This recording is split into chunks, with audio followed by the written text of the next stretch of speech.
મિત્રો સ્વાગત છે તમારું અમારી યુટ્યુબ ચેનલ ઓનલી ઇશ્યુની અંદર। મિત્રો અહીંયા તમે જોઈ શકો છો કે કઈ રીતે ભેજ છે ગુજરાત તરફ મિત્રો આગળ વધી રહ્યો છે અને તેની હિસાબે જ ગુજરાતની અંદર આગામી સમયની અંદર જોવા જઈએ તો ખૂબ જ સારામાં સારો વરસાદનો રાઉન્ડ છે એ ખાસ કરીને 2 થી 3 દિવસ આવશે અને આજથી મિત્રો આ વરસાદના રાઉન્ડ છે એ મિત્રો શરૂઆત થશે। ગઈકાલે જોયું તો સમગ્ર ભારતની અંદર ગુજરાતની અંદર ધામધૂમથી 15મી ઓગસ્ટ એટલે કે સ્વતંત્ર દિવસની ઉજવણી કરવામાં આવી। તમામ લોકોએ તેની અંદર મિત્રો ભાગ લીધો હતો। હવે મિત્રો વરસાદનો ફરી એક વખત રાઉન્ડ શરૂ થવા જઈ રહ્યો છે।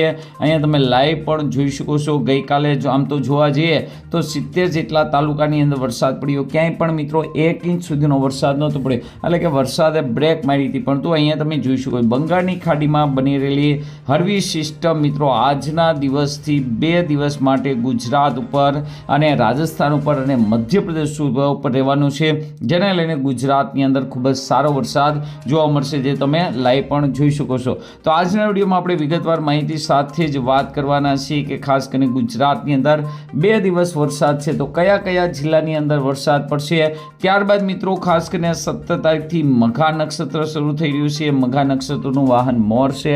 મોરને વરસાદ ગમતો હોવાને કારણે આ નક્ષત્રમાં પણ વરસાદના સારા યોગ બની રહ્યા છે, તો તેને લઈને પણ વાત કરશું। તો આ વિડીયોને અંત સુધી જોજો, તેમજ મારી યુટ્યુબ ચેનલ ઓનલી ઇશ્યુ પર આપ નવા હો તો ચેનલને સબસ્ક્રાઇબ કરી દેજો, તેમજ મિત્રો આ વિડીયોને લાઇક કરી દેજો।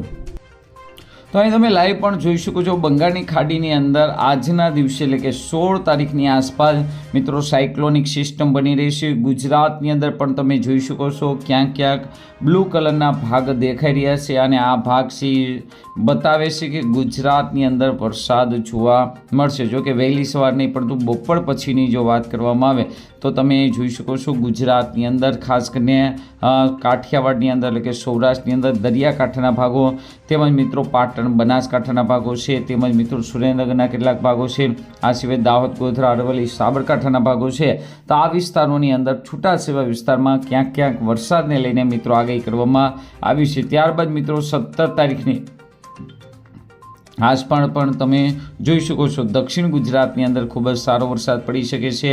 આ સિવાય અમરેલી, ભાવનગર, જુનાગઢ જે ગીરના ગામડાઓ છે, આ ગીરના ગામડાની અંદર પણ વરસાદનો સારામાં સારો રાઉન્ડ છે એ જોવા મળવાનો છે। ત્યારબાદ મિત્રો તમે જોઈ શકો છો કે સિસ્ટમ છે બંગાળની ખાડીની અંદર બનેલી સિસ્ટમ છે એ મિત્રો આગળ વધતી નથી અને ત્યાં ને ત્યાં જ મિત્રો અટકી જાય છે, તો ગુજરાતની અંદર વરસાદનો બ્રેક મળશે। પરંતુ 16 તારીખે આજે પણ તમે જોઈ શકો 16 તારીખે ગુજરાતની અંદર સારા વરસાદનો રાઉન્ડ છે। ઘણી જગ્યાએ ખાસ કરીને 2 ઇંચ સુધીનો વરસાદ એટલે કે ખેતીની અંદર પાણ થઈ જાય તેવો વરસાદ છે।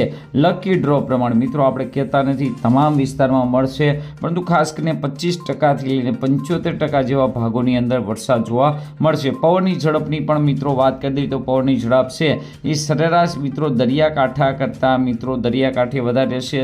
જો કે આમ જોવા જઈએ તો 2-3 દિવસથી જે પવનની ઝડપ છે તેની અંદર મિત્રો જરૂરથી ઘટાડો છે એ જોવા મળવાનો છે। 18 તારીખની આસપાસ જે આપણે સાયક્લોનની વાત કરી રહ્યા હતા કે બંગાળની ખાડીની અંદર વાવાઝોડું છે એ સાયક્લોન બની રહ્યું છે, તો તેની અસર ગુજરાતની અંદર જોવા મળશે કે નહીં જોવા મળે તો તમને જણાવી દેવી કે તે છે 20 તારીખની આસપાસ પોતાની દિશા અને અહીંયા તમે જોઈ શકો છો ત્યાં ને ત્યાં જ મિત્રો સ્થિર છે, પરંતુ તે મધ્ય ભારત સુધી આવે છે તો પણ મિત્રો દક્ષિણ ગુજરાત છે, સૌરાષ્ટ્રના કેટલાક ભાગો છે, મધ્ય ગુજરાત છે, આ વિસ્તારોની અંદર વરસાદ જોવા મળે છે। તો આવી રીતે 22 તારીખે ભલે આ વાવાઝોડું ગુજરાત તરફ ના આવે, પરંતુ તેની હિસાબે મિત્રો અહીંયા તમે જોઈ શકો છો 23 તારીખની આસપાસ છે, 24 તારીખની આસપાસ છે ગુજરાતની અંદર સારો વરસાદી રાઉન્ડ છે જોવા મળવાનો છે। આમાંય મઘા નક્ષત્ર ચાલી રહ્યું છે। મઘા નક્ષત્રની અંદર વાહન મોર છે અને મોરને આમ તો જોવા જઈએ તો એટલો બધો વરસાદ પણ નથી ગમતો અને ઓછો પણ નથી ગમતો, એટલે કે આ નક્ષત્રની અંદર હળવો મધ્યમ વરસાદ છે જોવા મળશે। જો દેડકાનું વાહન હોય તો દેડકાને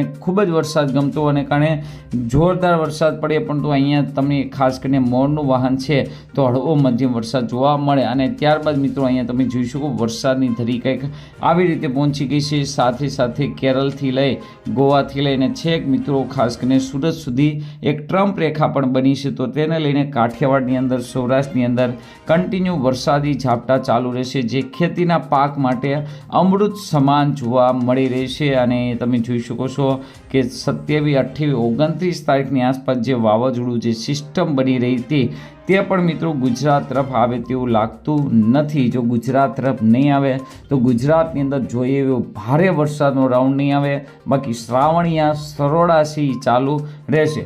પવનની ઝડપ પણ મિત્રો ખાસ કરીને વરસાદની અહીંયા તમે જોઈ શકો છો, ધરી પણ મિત્રો હિમાલય તરફ બતાવવામાં આવી રહી છે. તો ખાસ કરીને આ વાવાઝોડું ગુજરાત તરફ ન આવે અને રાજસ્થાન તરફ, દિલ્હી તરફ ફંટાય તેવી હાલ મિત્રો શક્યતા જોવા મળી રહી છે. છતાં પણ મિત્રો હજી 15 દિવસની વાર છે, તો 30 તારીખ, 29, 28 તારીખની આસપાસ બની રહેલું વાવાઝોડું છે એ મિત્રો ગુજરાત તરફ આવે તેવી પૂરેપૂરી શક્યતા છે.